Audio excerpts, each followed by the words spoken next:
one of the things that the booking system has helped with is it's cut down a lot on people not showing up or even cancelling last minute. We've set it up to say, look, there's a notice period that you've got to give us. If you try and cancel within that notice period, they get a nice little message appear on the screen that basically says it's too short notice to cancel. I am here with Gary Russell from Your Path Driving School. Thank you very much for joining us on our customer showcase call, Gary. Oh, thanks for inviting me on. Tell us a little bit about what you do.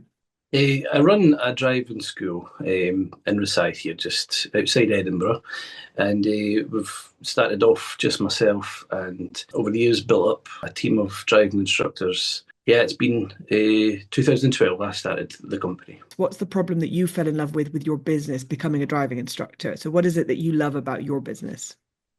Oh, working with people. I mean, we help people. We're teaching them to drive a car. We're teaching them life skills, that literally change their life. It lets them go and gives them their freedom. It lets them go and do what they need to do. And it's got its ups and downs. Some days are harder than others, but it's a very rewarding job. I read on your website that you wanted to be a driving instructor ever since you passed your test at 17. So my first ever driving lesson on my 17th birthday. I remember just thinking about this instructor that I had.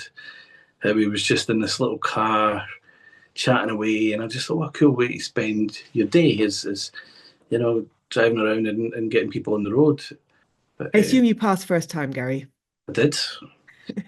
And do you have like a metric for how many people pass first time for you? Is that something that you track, or is it just not fair because everybody's different? Everyone's different. We're regulated by the DVSA, so they sort of keep an eye on how many passes and fails and how many faults everyone gets. So all we can do is try our best to prepare people. But the one thing that we can't do is stop them from being nervous. I find a big part of the job is not just teaching them how to drive a car; it's teaching them how to cope with stress and how to sort of, the more mental side of learning to drive. So what have you learned over the years then? How, if you started in 2012, I'm presuming in 13 years later, you've got some tricks up your sleeve about how to do it. How do you teach people the best way? Well, years ago, it used to be that we were driving instructors and we would essentially just tell you what to do. The industry's seen a few changes along the way, and one of the things that they brought in was more of a coaching style role rather than an instructor. So you're instead of just giving these people all the answers, you're trying to get the information out of them. You're trying to encourage them to come up with the answers themselves. So that's an interesting part of the role is getting them thinking. As if you ask the right questions at the right time, you'll get them to come up with the right answers. I like that part of the job. It doesn't work with everyone, so sometimes you do have to just take it back to just giving instructions. If you could grow your business from scratch, what would you do differently? I would certainly look to modernise it sooner than I did in terms of the technology and the booking system and the website, and because that made a big difference.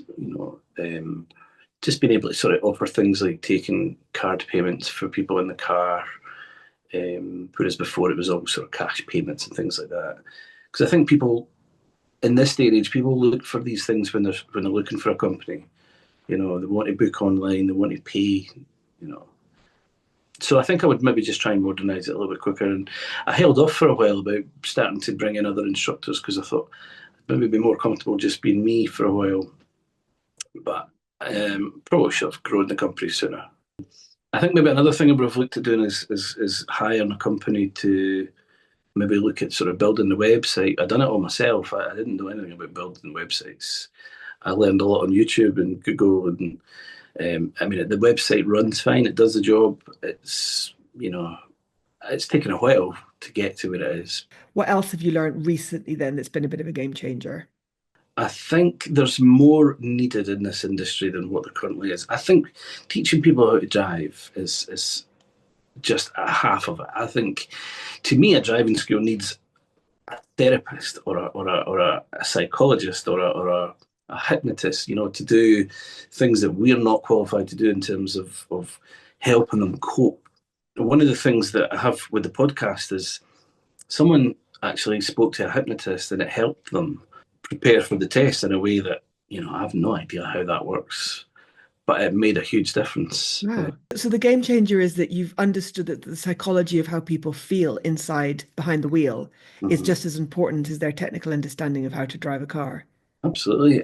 Okay, let's go back to tools then. So you were saying that you wish you had introduced software and automated tools like payment tools and booking tools earlier. Did anybody recommend tools to you when you started? I remember it one day I was in the dentist and I came out and the dentist says to me, speak to the lady at the desk and she'll organise your next appointment.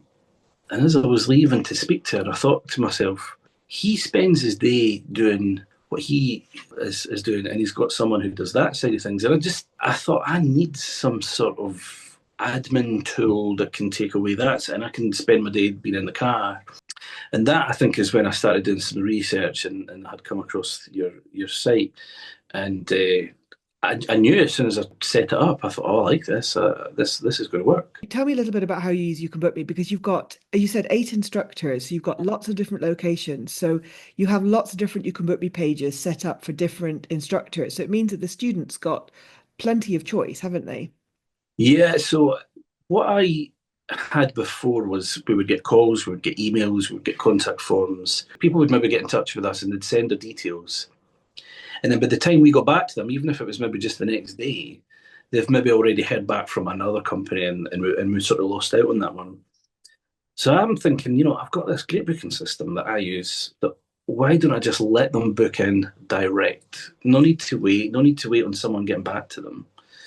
So I built it in a way that people would just come on the website. It comes up saying, where do you stay? And once they click onto their town, it then just shows them all the instructors we've got that suits the area. And it's a case of browsing. Within a minute, they've booked in. They can book in as many sessions as they want. How much time do you think you and your wife have saved doing that? And then also, how much do you think did your business grow as a result of the fact that you were giving people an immediate way to book? It saved us a lot of time because my wife Donna was doing this job of admin and keeping in touch with people, and we used to have a waiting list, which was a spreadsheet with all the details on it that she would keep in touch with them, and we don't have that anymore because people don't need to wait. They come on. It's hard to monitor how many inquiries come in because they don't phone so much and they don't email so much because they're just booking in. I had a look at your lifetime bookings. Do you know how many bookings you've actually processed? No idea. Okay, so the headline figure is 17,000 bookings. Wow. Isn't that amazing? That is lots of lessons. Wow. But you're obviously growing because when they first prepared this for me, it was 16,500. When I looked at it today, it was 16,900. So I reckon by the time this goes out, it's going to be over 17,000. You're obviously very busy. Yeah, and when I was talking about how I can gauge the success of these things, if my instructors' diaries are full, they're happy, I'm happy. One of the things that the booking system has helped with is it's cut down a lot on people not showing up or even cancelling last minute. We've set it up to say, look, there's a notice period that you've got to give us. If you try and cancel within that notice period, they get a nice little message appear on the screen that basically says it's too short notice to cancel. I think the features that you've got are fantastic. It's even though that you have this system is for different companies, it's perfect for what we do. So what would you say would be, just in your own words, the stakes of not using a tool like You Can Book Me for your business? It's more admin, and without that technology, without them getting their automated reminders, they forget, they get the time wrong. It gives us a lot more paperwork, really, a lot more texting back and forwards. Whereas your system, it does it all for us. We set it up and it just runs. And do you get any feedback from students using the system, the people who are booking in? They love it. They absolutely love it. Yeah. And the thing is, I don't blame them because myself as a customer, if I'm wanting to book something in, I'll look for companies that have online booking systems. It's just so convenient. It's this age we live in. It's easier to just go on your phone and browse and book rather than having to phone up. So I wouldn't be without it. I definitely wouldn't. Oh, that's great. That's great to hear. Well, look, we'll leave it there. That's so fantastic to hear all of that. And you're obviously running an amazing business up there in Fife. Nice to know that you've had 17,000 lessons and that's 17,000 successes of Yeah. people learning how to drive with your school, Gary. It's really impressive.